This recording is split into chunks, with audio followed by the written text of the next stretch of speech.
세상에 떠도는 기묘한 괴담들. 첫 번째 이야기, 서울 도봉동의 길가에서 실제로 겪었던 실화괴담. 이 이야기는 고등학교 시절 선배에게 직접 들은 것입니다. 그 선배는 평소에도 미신이나 괴담에 무던한 편이었지만 귀신을 본다는 친구의 이야기는 유독 신중하게 들려주곤 했습니다. 그 귀신을 본다는 친구는 원래부터 그런 걸 자주 겪는 사람은 아니었습니다. 어릴 적부터 몇 번 이상한 경험을 하긴 했지만 어느 날부턴가 유난히 자주 그리고 또렷하게 보이기 시작했다고 했습니다. 그날도 그 친구는 늦은 오후 무렵 서울 도봉구의 한 큰 길에서 신호를 기다리고 있었습니다. 그 시간대는 아이들이 하원을 할 무렵이라 거리에 아이들과 학부모들이 많았다고 합니다. 그 친구의 옆에는 노란색 가방과 모자를 쓴 유치원생이 엄마의 손을 꼭 붙잡은 채 서 있었습니다. 평소 같으면 무심히 넘길 장면이지만 그 순간은 왠지 모르게 시선이 오래 머물렀다고 합니다. 노란 모자가 바람에 살짝 흔들리고 아이의 등에는 만화 캐릭터가 그려진 가방이 달랑거리고 있었습니다. 친구는 참 귀엽게 하고 혼잣말처럼 중얼이며 고개를 돌렸습니다. 그때 신호등이 초록불로 바뀌었고 보행자들이 하나 둘씩 길을 건너기 시작했습니다. 친구도 함께 길을 건너려 했습니다. 하지만 발이 떨어지지 않았습니다. 앞서 걷기 시작한 유치원생과 엄마의 모습이 또렷이 눈에 들어왔고 그 아이의 어깨 위로 무언가 기이한 것이 매달려 있었습니다. 그것은 사람 형체였습니다. 정확히는 머리는 길고 축축하게 늘어졌으며 두 팔은 아이의 목을 감고 있었습니다. 몸 전체는 아이보다 훨씬 크고 발끝은 바닥에 질질 끌리는 상태였습니다. 아이의 발걸음에 맞춰 천천히 질질질. 그 존재는 말을 하지 않았지만 친구는 분명히 느꼈다고 했습니다. 무언가 불길하고 강한 원한이 담긴 시선이 자신의 쪽을 향하고 있었다고. 마치 너는 보았지라고 말하는 것처럼 말입니다. 길을 건너던 사람들 중 누구 하나도 그것을 보지 못했습니다. 모두 무심히 스쳐 지나가고 있었지만 친구는 발밑이 꺼지는 기분으로 그 자리에 굳어버렸습니다. 뒤에서 들리는 차 소리, 바람 소리, 도시의 소음 모두가 이질적으로 느껴졌습니다. 그리고 그 존재는 아이와 함께 도로를 건너 큰 길 모퉁이로 사라졌습니다. 친구는 한참을 멍하니 서 있었다고 했습니다. 그 후로도 종종 비슷한 존재들이 아이들 주변에 매달려 있는 걸 보았다고 했습니다. 하지만 그날처럼 또렷하고 가까웠던 적은 없었다고 선배는 말했습니다. 이건 또 다른 선배의 이야기입니다. 고등학교 시절 무슨 이야기 든 것 없이 자라던 선배였지만 귀신을 너무 자주 겪은 나머지 짜증까지 낼 정도로 담담한 사람이었습니다. 처음엔 주변 사람들도 믿지 않았지만 하나둘씩 그 사람이 겪은 일을 들으며 다들 태도를 바꾸게 되었죠. 그날 밤 선배는 서울 성북구 쪽 작은 골목길을 걷고 있었습니다. 가로등 하나만 덩그러니 켜진 좁은 골목이었고 그 빛 아래에 웬 꼬마 아이 하나가 서 있었습니다. 아이의 키는 유치원생 정도였고 얼굴은 어둠에 가려 잘 보이지 않았지만 흐느끼는 울음소리는 또렷했습니다. 선배는 그 울음소리가 귀에 박히는 것 같아 걸음을 멈췄습니다. 길을 잃은 건가? 하고 조심스레 다가가 묻자 아이는 고개를 도리도리 저으며 계속 울었습니다. 선배가 다시 물었습니다. 무슨 일이야? 왜 울어? 그러자 아이는 떨리는 목소리로 말했습니다. 아빠가 자꾸 울어요. 선배는 순간 멈칫했지만 곧 아이의 손을 잡고 말했습니다. 그래, 누나가 집까지 데려다 줄게. 괜찮아. 가자. 그렇게 아이의 발걸음을 따라가며 한참을 걸었다고 했습니다.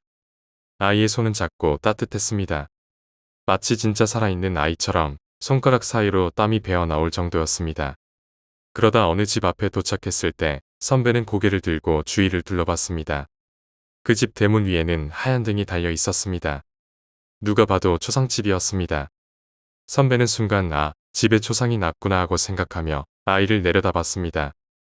아이의 시선은 대문을 응시한 채 멈춰 있었습니다. 선배는 초인종을 눌렀습니다. 잠시 후 안에서 중년 남성이 문을 열었습니다. 그는 눈이 빨갛게 부어 있었고 무언가를 참는 듯한 표정이었습니다. 선배는 말을 꺼냈습니다. 이 집 아이가 저기 골목 끝에서 울고 있어서 데려다 드리려고. 그리고 그 말을 하며 아이의 손을 가리켰는데 아이가 없었습니다. 손을 잡고 있었던 느낌은 그대로였는데 정말 사라졌던 겁니다. 선배는 당황하며 고개를 들었습니다. 남자는 잠시 멍한 얼굴로 서 있다가 이내 흐느끼기 시작했습니다. 우리 애 오늘 떠났어요. 고맙습니다. 그래도 한 번은 데려와줘서.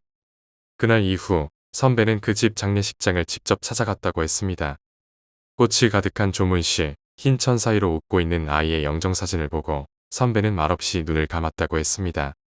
그 후로도 그 선배는 많은 걸 보았지만 그날 그 아이만큼은 오래도록 마음에 남았다고 말했습니다. 두 번째 이야기, 그 방의 냄새. 고등학교 시절, 내게는 초등학교 시절부터 알던 친구가 한 명 있었다. 초등학교 때는 유난히 밝고 활달해서 때론 가볍게 보일 정도였던 녀석이었는데 이상하게도 고등학교에 올라와 다시 만난 그는 전혀 다른 사람이 되어 있었다. 그의 표정은 항상 무언가에 짓눌린 듯 어두웠고 말수도 줄었으며 눈빛에는 이상하게 무기력한 기운이 감돌았다. 그럼에도 불구하고 우리는 곧 다시 친해졌고 학교가 끝난 뒤엔 거의 매일 함께 어울려 다녔다. 그런데 그에게는 이상한 점이 하나 있었다. 그렇게 가까운 사이임에도 불구하고 그는 단 한 번도 나를 자기 집에 들인 적이 없었다. 가끔 같이 집 앞까지 가긴 했지만 항상 여기서 기다려라며 나를 문 밖에 세워두곤 했었다. 당시에는 그냥 뭔가 집안 사정이 있겠지 하고 넘겼다. 하지만 어느 날부터였을까? 그 집 문 앞에서 기다리고 있으면 어디선가게 짖는 소리가 들리기 시작했다. 그 소리는 곧 이어지는 깨갱하는 비명과도 같은 비통한 울음으로 바뀌곤 했다. 그 짧은 비명 이후엔 집안이 다시 고요해졌다. 그리고 친구는 마치 아무 일도 없었다는 듯 문을 열고 나왔다. 며칠 동안 그런 상황이 반복되다가 결국 나는 참지 못하고 물었다. 강아지 새로 샀냐? 친구는 멍하니 있다가 며칠 전에 데려왔다고 대답했다. 그래서 나는 호기심에 다시 물었다. 무슨 종인데? 그러자 그는 무덤덤하게 말했다. 종은 잘 몰라. 나는 어처구니가 없어서 다시 물었다. 자기가 키우는 강아지 종도 몰라? 그러자 그는 대답 대신 너 어디 갈 거냐? 라고 물으며 화제를 돌렸다. 그날은 그냥 PC방이나 가자며 넘어갔지만 계속 뭔가 이상하다는 생각이 머릿속을 떠나지 않았다. 그런 의심이 쌓이던 어느 날 그 친구가 처음으로 나에게 말했다.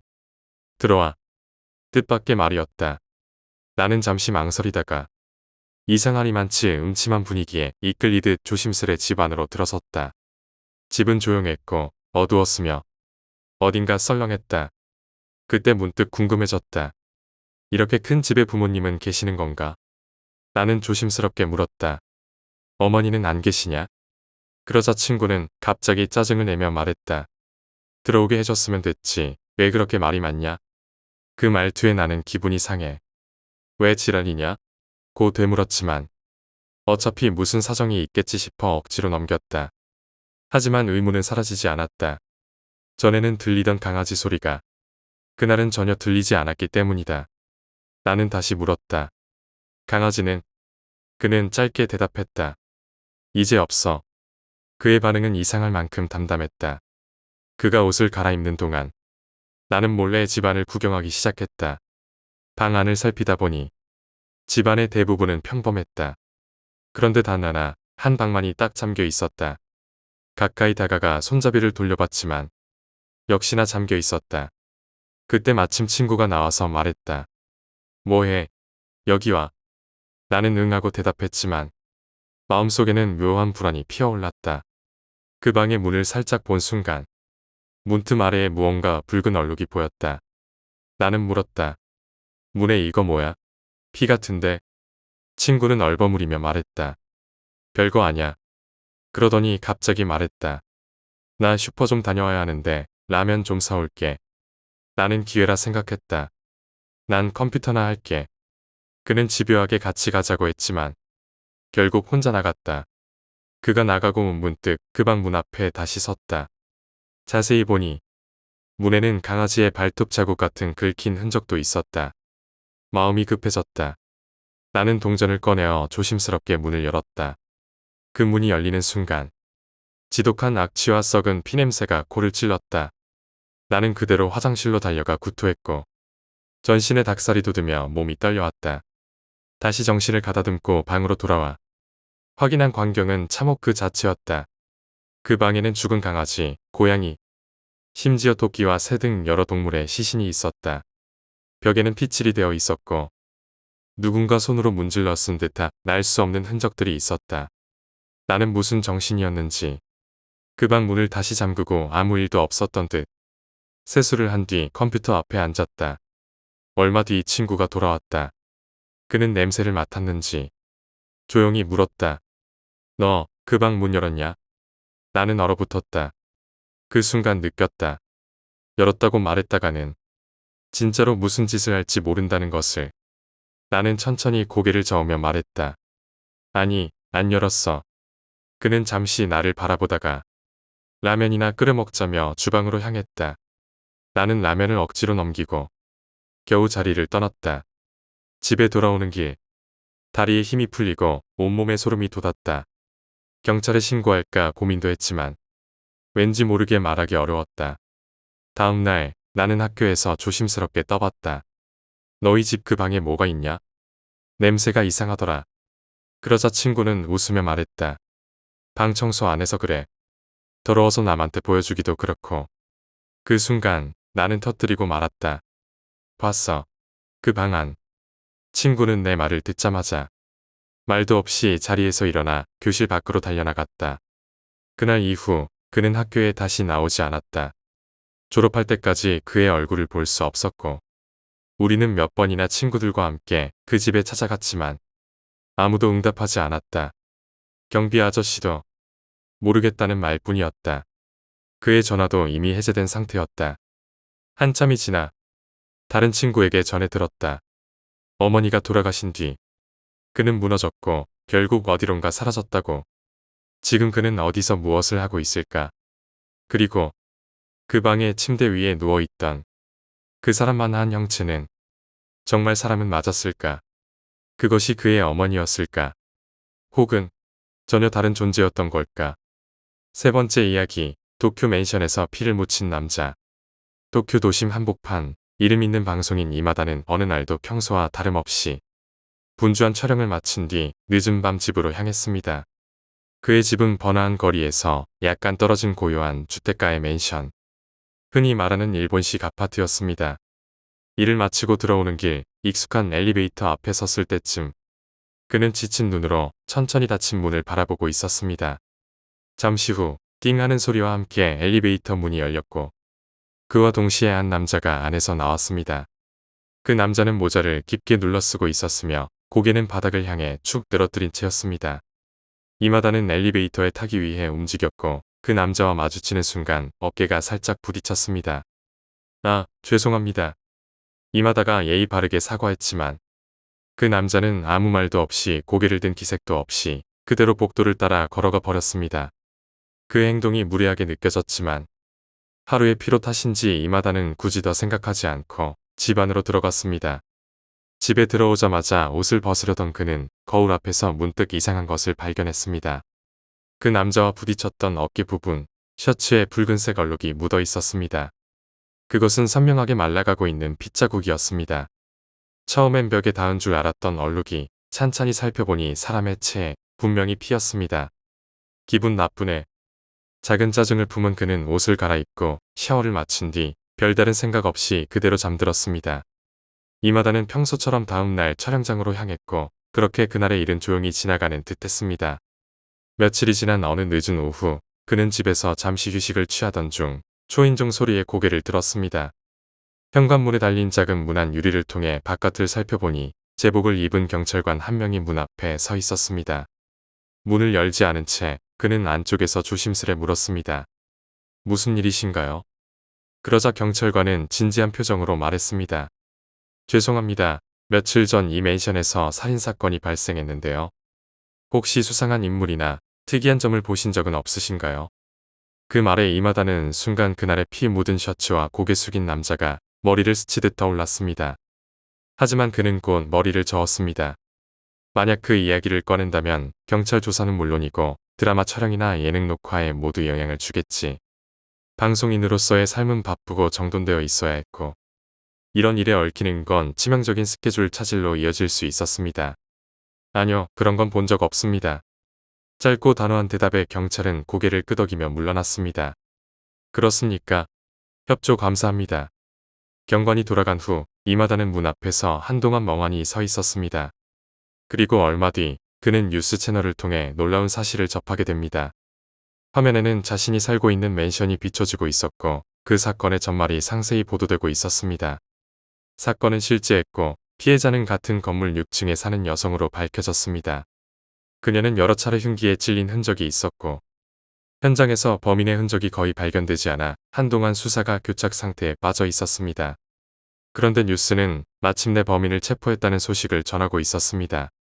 이마다는 그 화면을 멍하니 바라보았습니다. 자신이 며칠 전 부딪혔던 그 남자, 고개를 숙이고 있던 남자의 체형, 걸음걸이, 그 차가운 기운. 모든 게 뉴스 속 범인의 몽타주와 정확히 일치했습니다. 그제야 그는 깨달았습니다. 그날 밤 엘리베이터 앞에서 스쳐 지나갔던 그 한 사람이 바로 살인을 저지른 직후의 범인이었다는 사실을. 그리고 자신은 그 범인의 피를 무의식 중에 옷깃에 묻힌 채 아무 말 없이 잠자리에 들었던 것입니다. 그 피가 식은 것처럼 자신은 그날 밤에도 평소처럼 깊은 잠을 잤습니다. 아무것도 몰랐고 아무것도 하지 않았습니다. 그날을 떠올릴수록 등골이 싸늘해졌습니다. 자신이 단지 조금 더 용기 내어 말했더라면, 혹은 조금만 더 관심을 기울였더라면.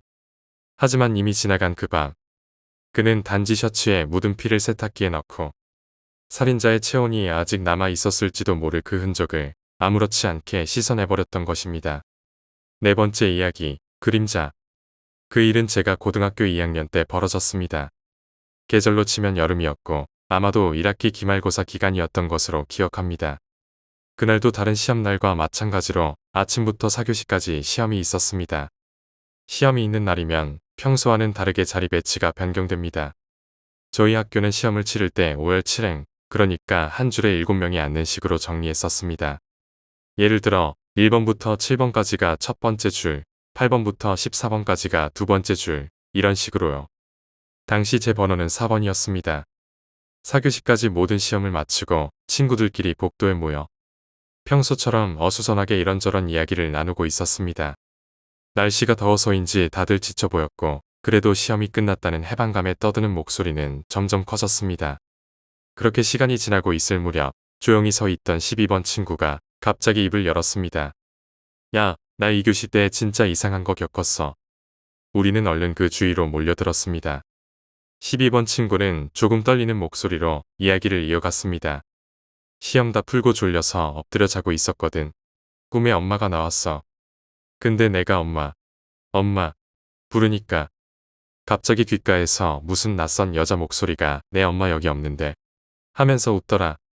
그 순간 친구들 사이에서 어색한 정적이 흘렀습니다. 누구 하나 웃지 않았고 장난이라고 하기에는 그의 표정이 너무 진지했습니다. 그래서 깜짝 놀라서 벌떡 일어났는데 주위는 조용했어. 시험 시간이라 다들 조용히 문제 풀고 있었고 아무 소리도 없더라고. 그 말을 듣자 옆에 있던 14번 친구가 나지막이 말했습니다. 야, 나도 그때 이상한 거 겪었어. 14번 친구는 그 12번 친구가 벌떡 일어나는 걸 봤다며 자신의 경험을 들려주었습니다. 나도 문제 다 풀고 엎드려 자고 있었는데 누가 내 머리카락을 계속 잡아당기는 거야. 한두 번이 아니라 계속. 처음엔 그냥 머리카락에 뭐 걸렸나 싶었는데 신경질이 나서 벌떡 일어났어. 근데 주변엔 아무도 없더라. 다 조용했고 시험 중이었으니까. 그 친구는 말을 이어갔습니다. 그래서 그 후로는 그냥 멍하니 앉아 있었는데 그 순간 바로 앞줄에 앉은 12번이 갑자기 벌떡 일어나더라. 이야기를 듣는 우리 모두는 말없이 서로의 얼굴을 바라보았습니다. 분명히 각자의 자리에서 각자의 방식으로 이상한 체험을 했고 그 시간은 공교롭게도 똑같이 2교시였다는 사실이 모두를 긴장하게 만들었습니다. 그때 조용히 듣고만 있던 5번 친구가 한마디를 덧붙였습니다. 난 2교시 끝날 무렵에 앞문으로 뭔가 검은 게 지나가는 걸 봤어. 모두의 시선이 그 친구에게로 쏠렸습니다. 그 친구는 평소에도 뭔가를 잘 보는 편이었고 학교에서도 가끔 이상한 소리를 했던 적이 있는 아이였습니다. 그렇기에 그 말은 단순한 상상이라고 치부하기가 어려웠습니다. 검은 게 뭐였는지는 잘 모르겠는데 진짜로 사람 같지는 않았어. 그냥 시커먼 덩어리 같은 게 슥 지나가는 느낌이었어. 그 말에 누군가는 숨을 삼켰고 또 다른 누군가는 괜히 뒤를 돌아보았습니다. 말도 안 되는 이야기라고 웃어넘기기엔 너무 많은 우연들이 겹쳐 있었습니다.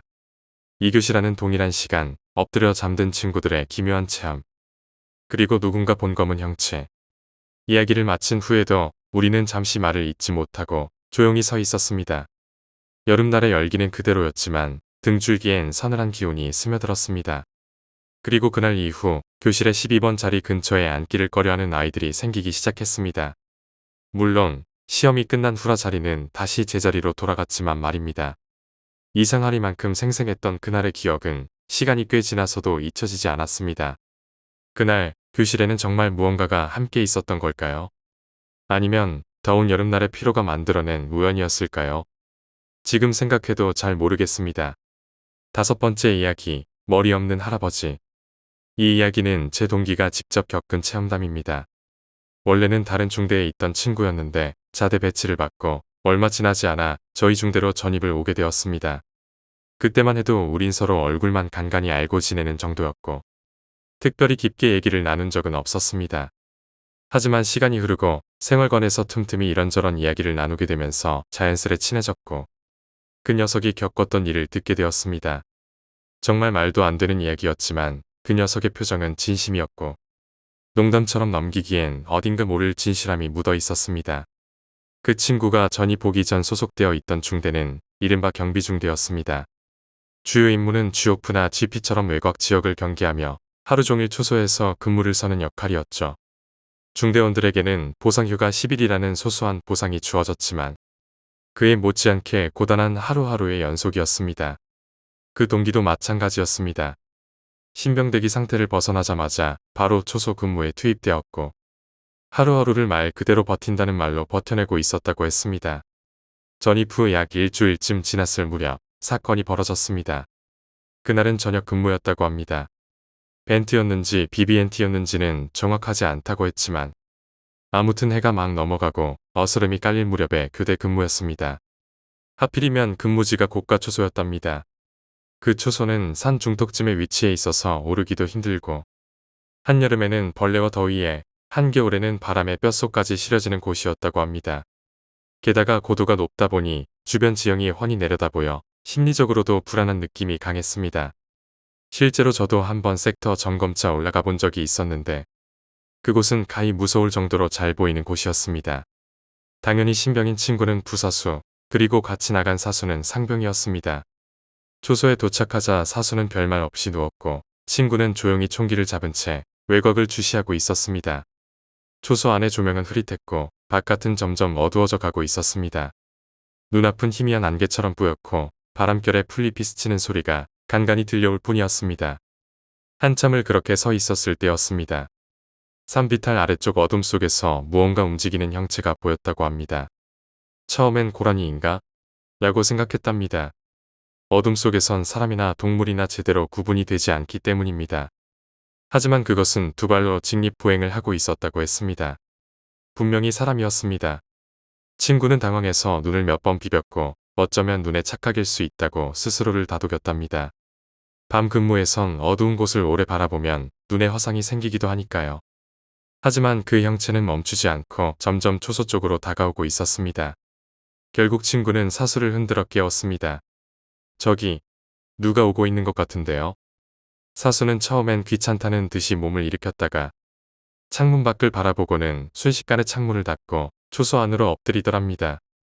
그리곤 친구의 옷깃을 붙잡아 함께 아래로 끌어내렸다고 했습니다. 그 다음 사수는 눈을 감고 작게 노래를 부르기 시작했습니다. 어깨를 파르르 떨며 무언가를 피하듯 작게 욕도 하고 기도도 중얼거렸다고 합니다. 친구는 이 사람이 미쳤나? 하는 생각이 들었다고 했습니다. 그도 그럴 게 바로 얼마 전까지만 해도 멀쩡하게 얘기를 나누던 사람이 갑자기 눈을 감고 기도를 외고 있으니 이상하게 느껴질 수밖에 없었습니다. 친구가 조심스레 물었습니다. 왜 그러십니까? 도대체 뭘 본 거예요? 그러자 사수는 다급한 표정으로 대답했습니다. 저거 귀신이야. 순간 친구는 등줄기를 타고 식은땀이 흘렀습니다. 귀신이라는 말을 듣는 순간 괜스레 몸이 얼어붙고 공기가 차갑게 식어가는 듯한 기분이 들었습니다. 그 말이 끝나자마자 초소 주변의 풀숲에서 스윽스윽 소리가 나기 시작했습니다. 마치 누군가가 천천히 조심스럽게 발을 옮기고 있는 듯한 소리였습니다. 그것은 점점 가까워졌고 초소를 중심으로 원을 그리듯 돌고 있는 것처럼 느껴졌다고 합니다. 한동안 그렇게 공포 속에서 기다린 끝에 그 소리는 점차 잦아들었고 사수는 긴 한숨을 내쉰 뒤 천천히 고개를 들며 말했습니다. 이 근처에 머리 없는 할아버지 귀신이 자주 나타나. 중대에선 다 알아. 그러면서 덧붙였습니다. 조선시대 복장을 하고 있고 머리가 없어. 그런데 손에 자기 머리를 들고 있어. 친구는 믿기 힘든 이야기라며 말을 잇지 못했습니다. 그러자 사수는 조금 진정된 듯한 목소리로 설명을 덧붙였습니다. 처음 보는 사람들은 놀라서 근무도 못 설 정도야. 근데 병장쯤 되면 이제 무서운 것도 없어. 농담도 건네고 그러지. 그러면서 웃으며 이렇게 말하더랍니다. 진짜야. 10m까지는 다가오는데 절대 더 가까이 오진 않아. 그냥 거기서 멈췄다가 사라져. 실제로 그 중대에서 저희 중대로 전이본 또 다른 후임도 똑같은 이야기를 했습니다. 정확히 같은 외형, 같은 시간대, 같은 장소. 그 초소는 중대 내에서도 귀신이 출몰하는 곳으로 소문이 자자했다고 했습니다. 대개 해가 지고 어스름이 깔리는 저녁 무렵 주로 출몰했고 나타나는 위치도 거의 일정했다고 합니다. 다행히 제가 소속된 중대에는 그런 이야기가 없었기에 이야기를 들은 날 밤은 가슴을 쓸어내려야 했습니다. 지금도 가끔 생각합니다.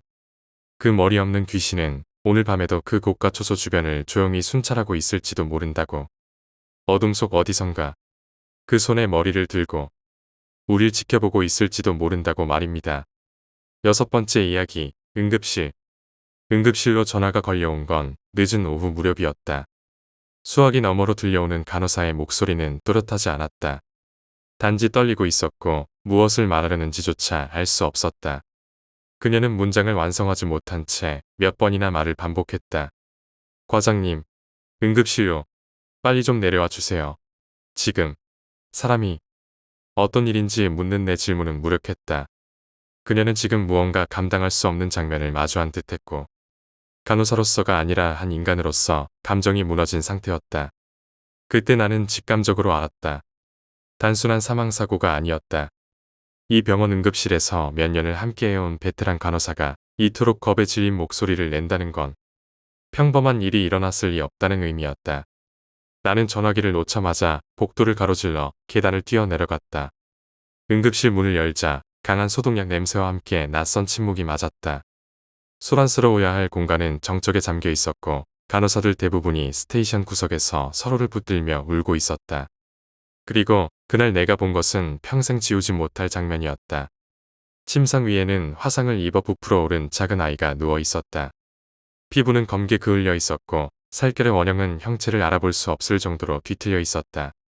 거만이 필요하다는 말은 곧 이 아이가 살아 돌아오지 않았다는 뜻이었다. 그러나 죽음조차 단순하지 않았다. 아이의 몸에는 화상의 흔적만 있는 것이 아니었다. 기도를 막은 물의 흔적, 심폐기능의 정지, 그 모든 증거들이 하나로 맞물려 있었다. 나는 검안서를 작성하는 손을 떨며 있는 그대로의 사실을 써내려갔다. 심폐기능 정지, 익사에 의한 호흡 부전, 그리고 전신화상. 세 문장을 쓰는데 몇 분이 걸렸는지조차 기억나지 않는다. 눈을 감고 싶은 충동을 억누르며 나는 그 아이의 어머니에게 시선을 돌렸다. 그녀는 실신한 채 구석에 누워 있었다. 간호사 몇 명이 겨우 그녀를 붙들고 있었고 그 눈빛은 이미 초점을 잃은 상태였다. 그리고 할머니는 그 자리에 없었다. 사건은 며칠 전에 일에서 시작되었다. 경기도 외곽 산기슭 근처에 자리 잡은 한 가정이 있었다. 그 집은 오래된 시멘트 담장과 슬레이트 지붕 아래 세 식구가 살아가고 있었다. 노모와 아들 부부였다. 아들은 트럭 운전 일을 하며 새벽마다 시장을 오갔고 며느리는 집안일과 밭일을 도맡아 했다. 노모는 일찍이 남편을 여의고 외아들을 홀로 키워낸 분이었다.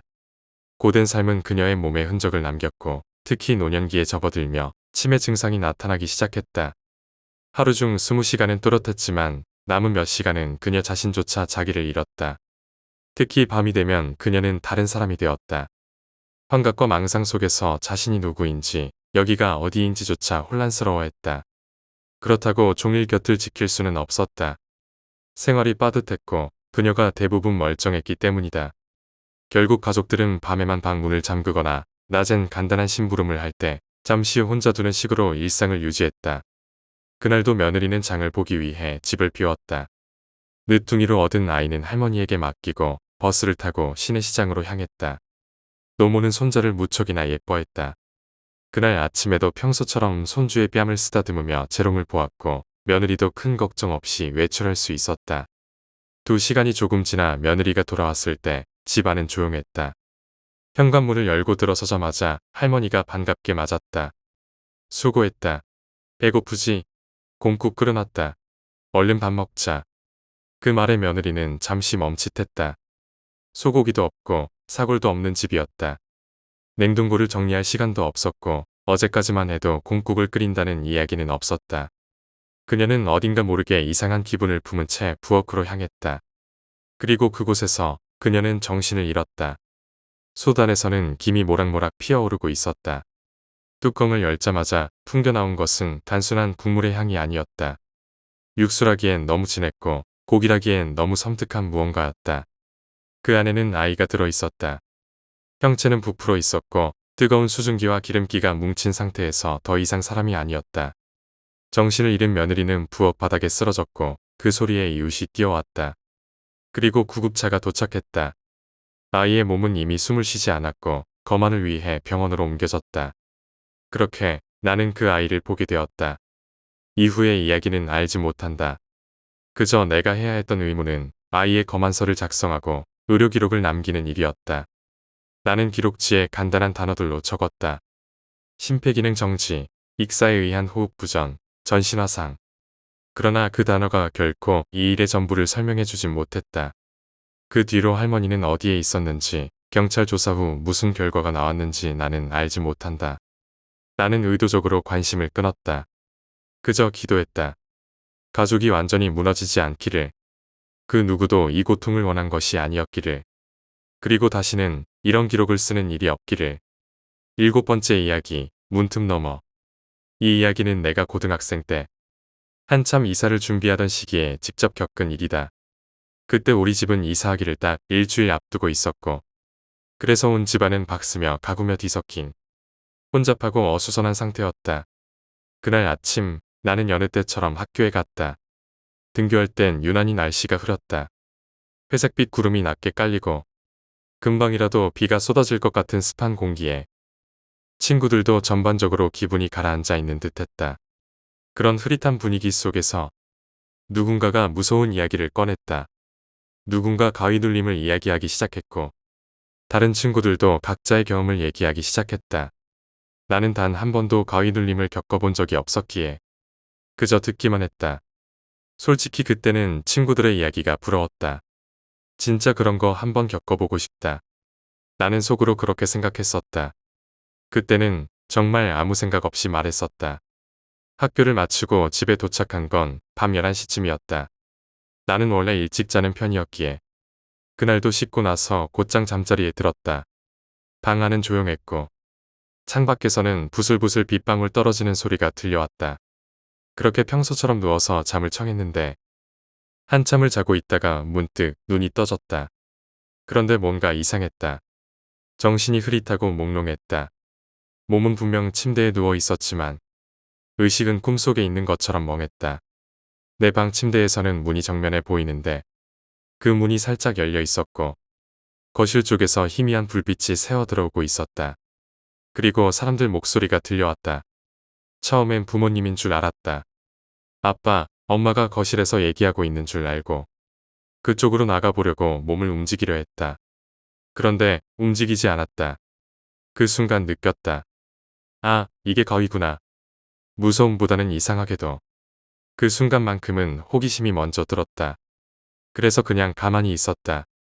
그런데 시간이 지나면서 숨이 점점 막혀오는 느낌이 들었다. 목덜미에 식은땀이 흐르고 가슴이 조여오는 듯 답답해지기 시작했다. 위험하다고 생각했다. 나는 온 힘을 다해 몸을 움직이려 했었고 결국 가위는 풀렸다.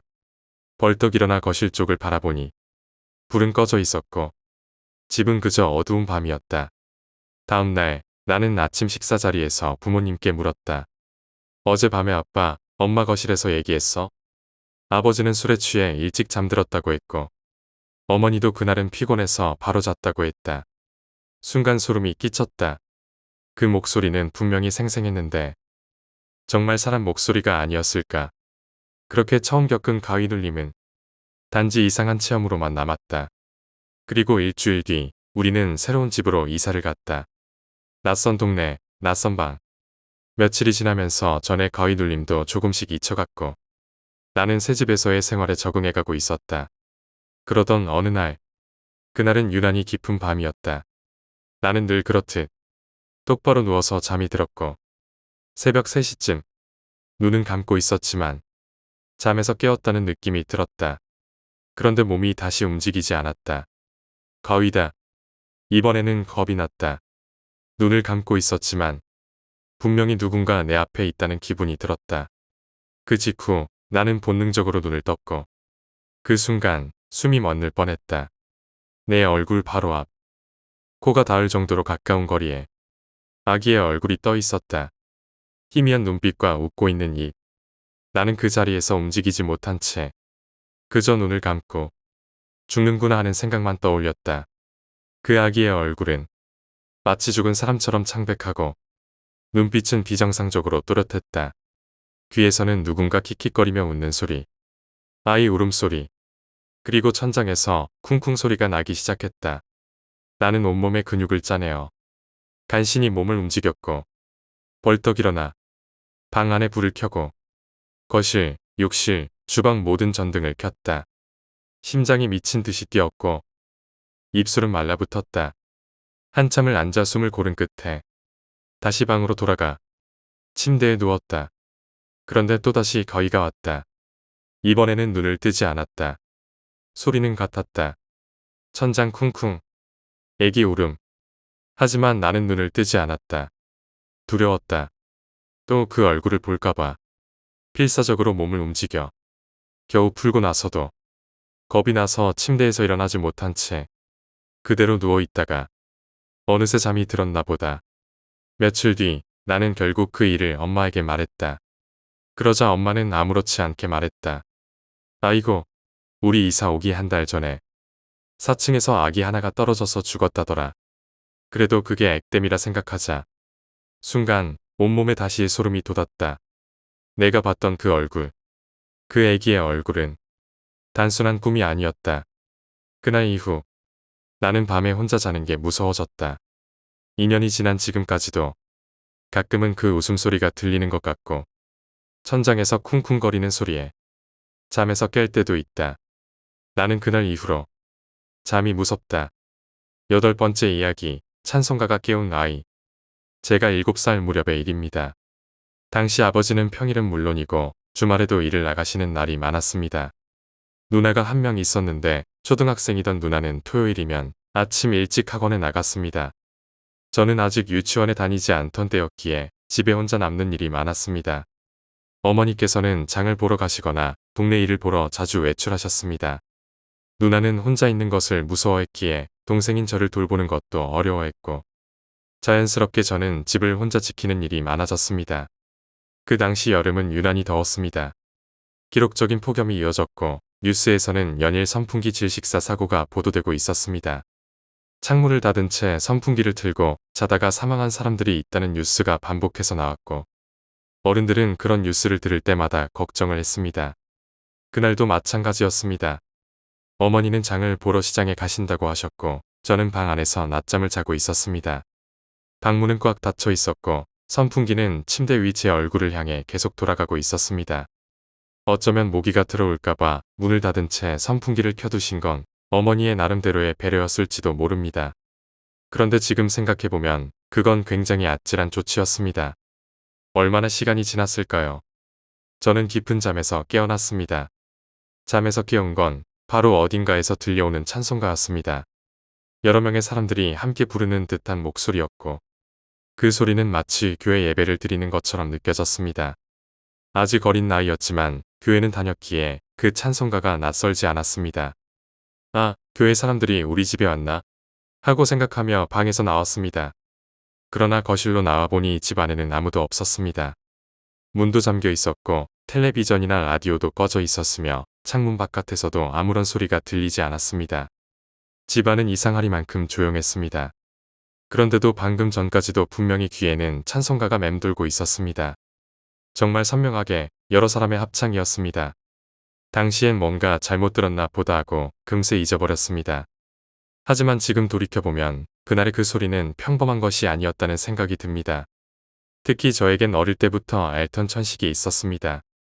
숨이 막히는 느낌에 자주 병원에 실려가곤 했고, 교회에서는 종종 저를 위해 목사님과 성도님들이 안수 기도를 해주시기도 했습니다. 그날도 문을 꽉 닫은 방 안에서 선풍기가 얼굴 바로 앞에서 돌아가고 있었습니다. 실제로 뉴스에 나왔던 사고처럼 아이들이 방 안에서 선풍기를 얼굴에 맞대고 자다가 호흡곤란으로 의식을 잃는 일이 종종 있었던 시기였습니다.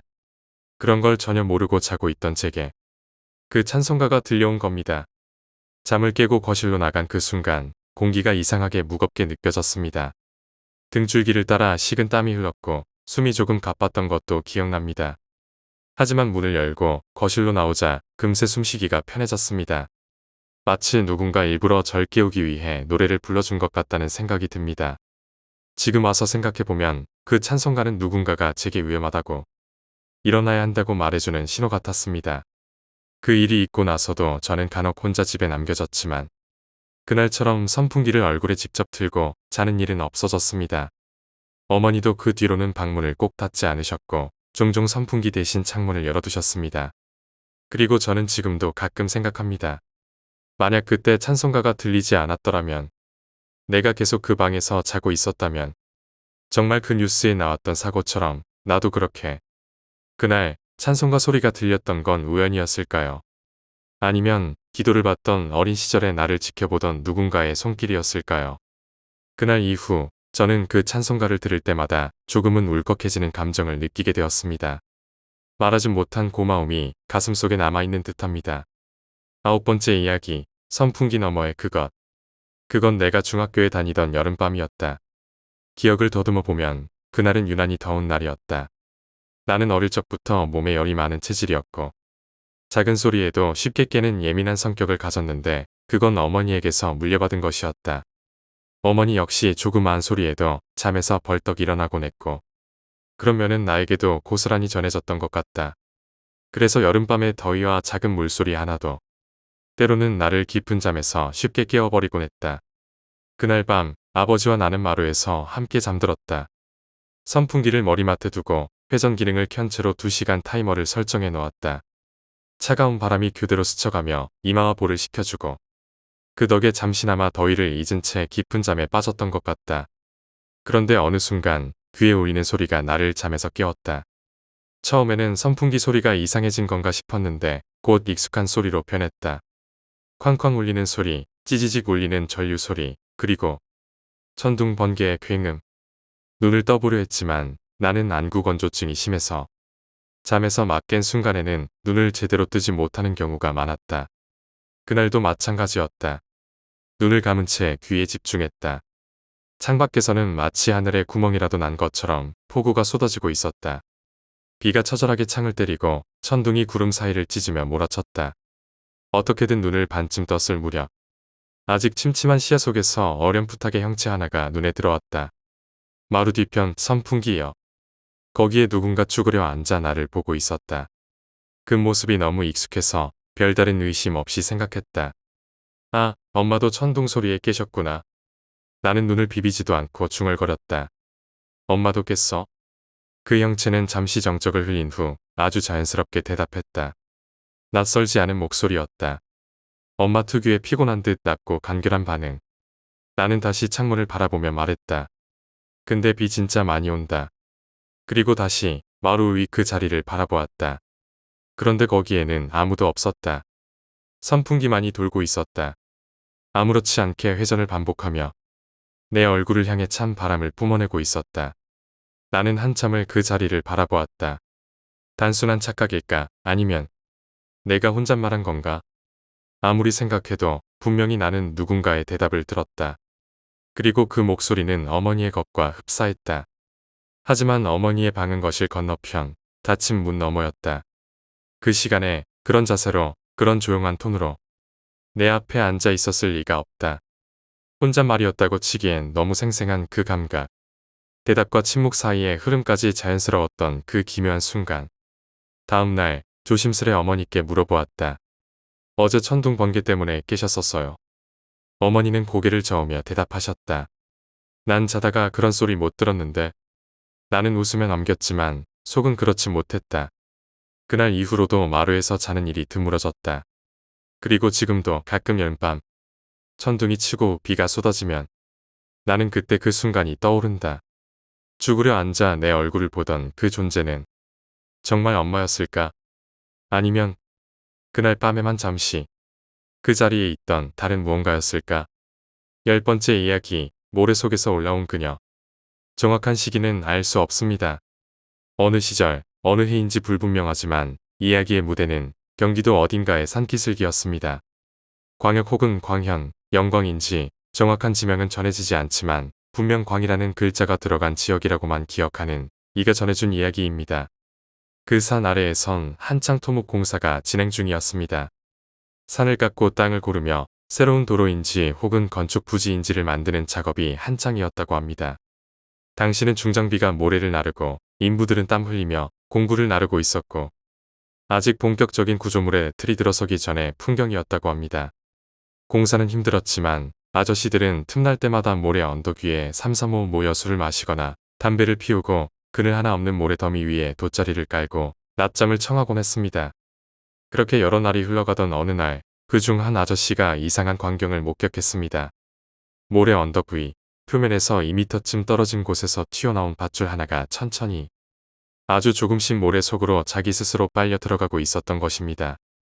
처음엔 바람인가 싶어 무심코 넘기려다가 그 이상한 움직임이 계속되자 결국 아저씨는 궁금함에 손을 뻗어 밧줄을 잡아당기기 시작했습니다. 처음에는 약간의 저항을 보이던 밧줄이 슬금슬금 밖으로 나오는 듯했지만 어느 순간부터 다시 모래 속으로 쭉 빨려 들어가는 현상이 벌어졌습니다. 아저씨는 처음엔 장난삼아 나중엔 오기가 생겨 밧줄을 당겼습니다. 이게 뭐라고?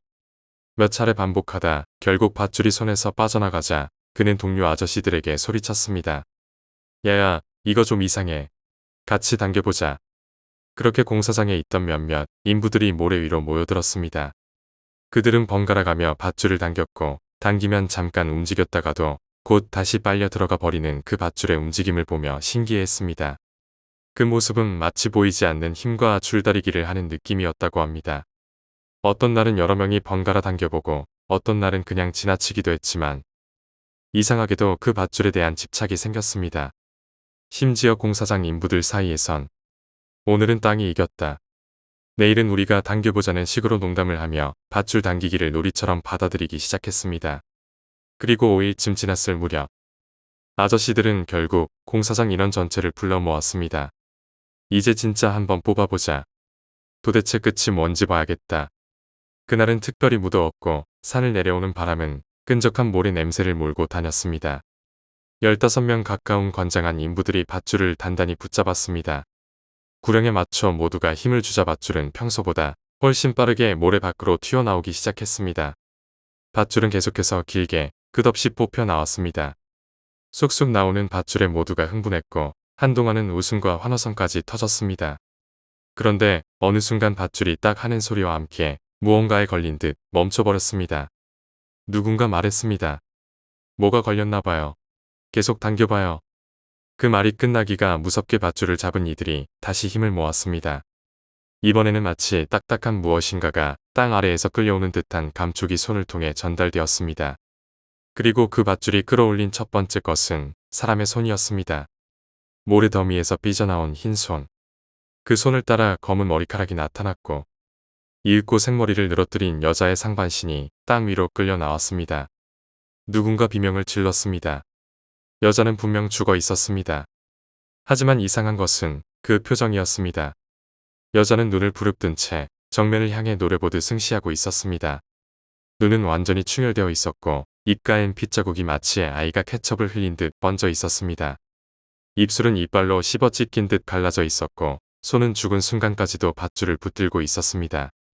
손톱은 거의 모두 빠져 있었고 살점이 벗겨진 손가락 사이로 밧줄이 깊게 파고들어 있었습니다. 그녀는 죽는 순간까지도 살아보려는 의지로 밧줄을 놓지 않았던 것입니다. 신고를 받고 도착한 경찰은 시신을 수습했고 이후 실시된 부검 결과는 충격적이었습니다. 그 여자는 죽은 지 불과 하루 이틀밖에 되지 않은 시신이었습니다. 즉 인부들이 밧줄을 당기며 장난처럼 줄다리기를 하던 그 며칠 동안 그 여자는 실제로 밧줄 반대편에서 살아 있었던 것입니다. 인부 한 명이 조용히 중얼거렸다고 합니다.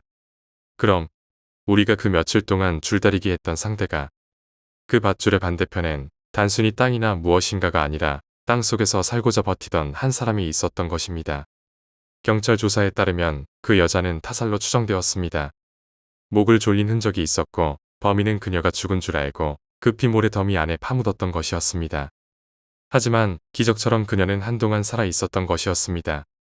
무엇을 붙잡고든 어떻게든 땅 위로 올라오려던 그녀는 어디선가 흘러나온 낡은 밧줄 하나를 손에 쥐었고 그 밧줄을 마지막 희망이라 믿고 죽음의 문턱까지도 절대 놓지 않았던 것이었습니다. 그녀는 죽어서도 그 밧줄을 손에 쥔 채로 발견되었고 눈에는 원한인지 공포인지 모를 차가운 도끼가 가득 서려 있었습니다. 그날 이후 공사장 아저씨들은 더 이상 그 밧줄 이야기만 꺼내도 입술을 앙다물며 고개를 저었고 많은 인부들이 그 공사를 떠났다고 합니다. 누군가는 말합니다. 그 밧줄은 결국 희망의 끈이 아니라 절망의 골이었다고. 그리고 지금도 그 밧줄이 어느 모래더미 속에서 조용히 기다리고 있을지도 모른다고.